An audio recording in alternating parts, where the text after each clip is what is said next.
Seemed like he was been scammed out of about $70,000. All of this stuff, and for a lot of the time it's all hocus pocus, honestly speaking. About connection, it's not even about your credentials. No one cares about what you studied or anything like that. Ever a time where it was like fake it till you make it was a thing? It's a thing in Africa. Hey guys, welcome back. Okay, today's video I want us to talk about O'Shea Duke Jackson. Okay, on his Kenganda channel, he has, if you follow him, you'll notice that he has been having, I want to use the word rants, but I don't think it's rants per se. But anyway, he's been talking a lot about being scammed by somebody.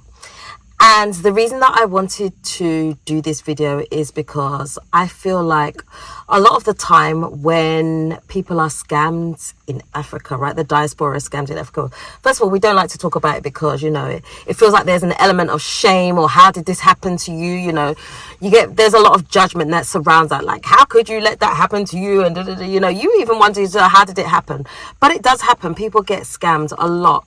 And O'Shea, although he has gone off on this rant, and he's like, you know, like, if you follow O'Shea, you'll know he doesn't care. Like, when he gets to that point, he's past caring. He's going to say it as it is, and this, that, and other.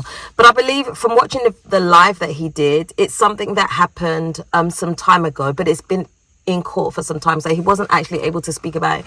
But he's speaking about it now.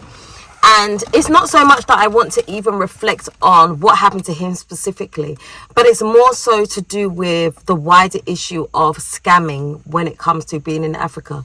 I feel like sometimes, you know, as people, we let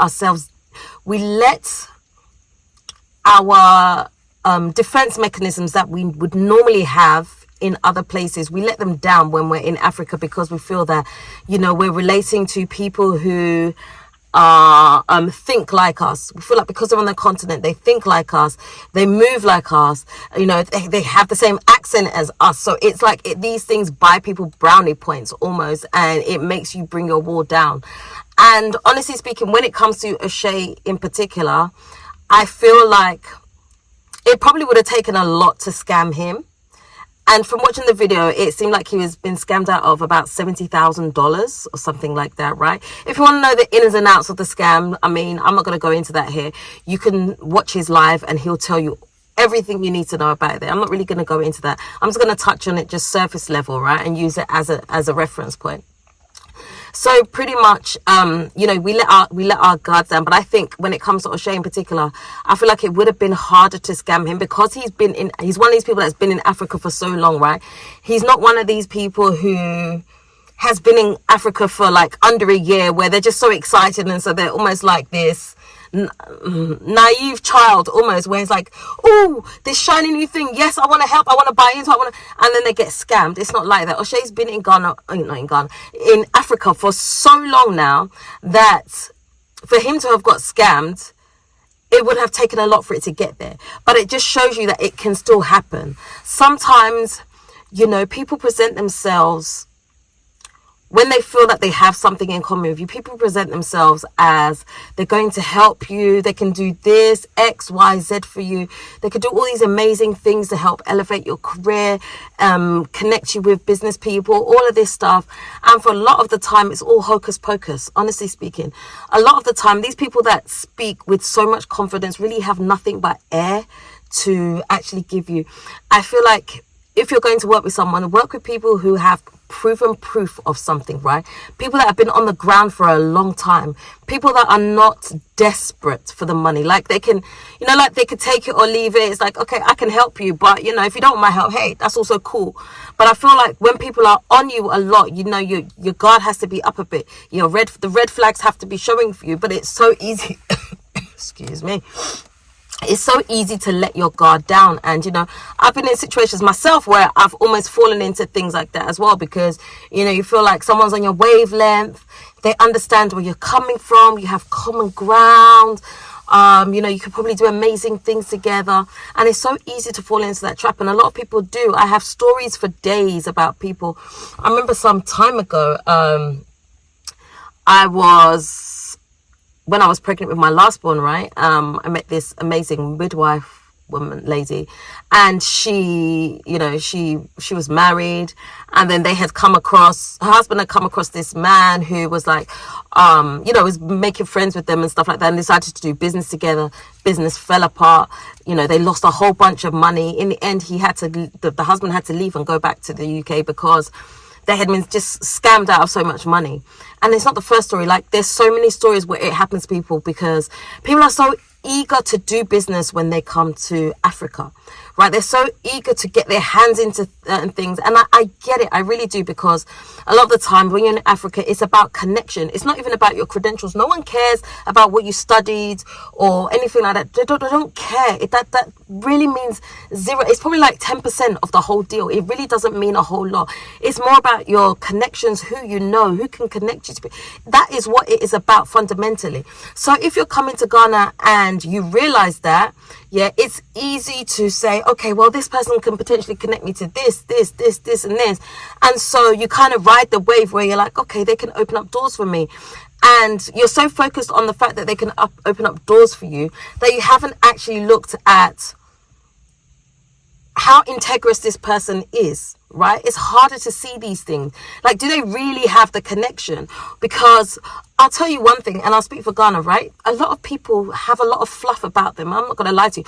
A lot of people present as having money, as having access to certain things. And when you get to the nitty gritty of it, a lot of them don't actually have anything. It's all a front. If there was ever a time where it was like fake it till you make it was a thing, it's a thing in Africa. It is very, very, very much fake it till you make it. That's what people do. And if you're not careful, you'll fall into that trap and then you'll get scammed. And sometimes, I will also say this, sometimes it's not even necessarily that the person is out to deliver. The phone just overheated. That's the terrible thing about filming in a car, like the phone just overheats. But anyway, I was saying that sometimes, you know, it's not even that people are necessarily deliberately out to scam you, right? Sometimes they are also being scammed in the chain of scams, right? Because what happens is they believe something that someone is telling them, and they have full confidence in that person, that they use that same confidence to approach you and present a certain deal to you. Now, when they get stung, it trickles down to you as well. And so it happens to you. And I've seen it time and time again. And I think that we in the diaspora, we need to be very, very careful. Like, if someone is coming to you with an opportunity, first of all, the first thing you should do, right, is check to make sure that the person actually has substance in Ghana, right? They actually know what they're talking about. Because a lot of people come to Ghana, they have no idea about the terrain and how people operate. They're using the knowledge from the West in order to operate in an African country. And you can't do that. They are two different places, two different terrains. And so the streetwise knowledge that you think you have does not work in Africa, because it's a different place, right? So people operate differently. So you can't use that to say, okay, this is what I'm going to do to protect myself because I believe that I've covered all my bases because I'm street smart. It's not like that. It's different. You need to come to Africa, study the culture, understand people, how they move, how they make their money. You know, the kind of time that they have to wait for people, because I'm telling you, in Africa, Ghana, right? People can wait 2-5 years for you, right? Present themselves as good people and wait that long for you, and before they're ready to chop you. And that's just the honest truth. And it does make it scary. It does sound scary. I ain't gonna lie to you, it does sound scary. But obviously part of this is that you have to use your gut as well, right? When you're moving forward, you have to use your gut. What is your gut telling your gut? I always say your gut never lies to you, right? But I feel like some people just get so lost in the fantasy of wanting to make things happen, because we hear the stories of coming out of Africa or Ghana about people being successful and making it, and big things are happening to them. And so we get lost in that dream, and therefore, you know, sometimes we lose sight of what is truly in front of us in favor for the fantasy fairy tale that we're being sold. And you have to just be so careful. It is so easy to lose money in Africa through business deals, through bad collaborations, through bad partnership, bad business deals. It is so easy. You must guard yourself. But I will say this: go ahead, watch O'Shea, watch Kenganda, right? Listen to what O'Shea has said in his video, because he picks up some makes some really important points in there. He talks about, you know, not having an MOU, some things that he didn't realize.